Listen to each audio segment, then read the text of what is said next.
Guardate questo signore, ha 63 anni e come molti pensionati calabresi trascorre il proprio tempo libero in campagna. Cammina sulle strade sterrate e su terreni scoscesi, raccoglie frutti e li sbuccia, si ripara alla vista dai raggi del sole che lo infastidiscono filtrando tra i rami degli alberi.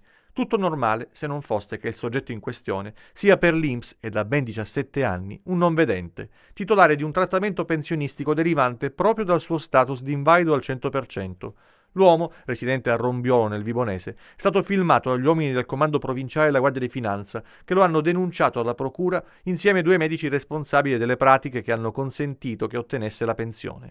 Il reato contestato ai medici è falso ideologico. L'uomo è accusato di truffa aggravata in danno all'INPS per aver percepito indebitamente erogazioni per un importo complessivo di oltre 200.000 euro.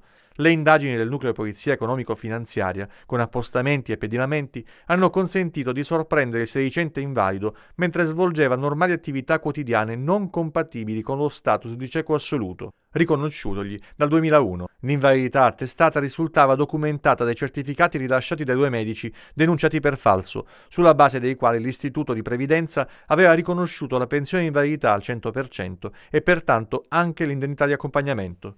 Sulla base della ricostruzione dei fatti operata dalla Guardia di Finanza su richiesta della locale autorità giudiziaria, è stato notificato ai tre indagati l'avviso di conclusione delle indagini, a firma del procuratore Benedetta Callea. Ora il falso cieco dovrà restituire all'INPS le somme percepite indebitamente.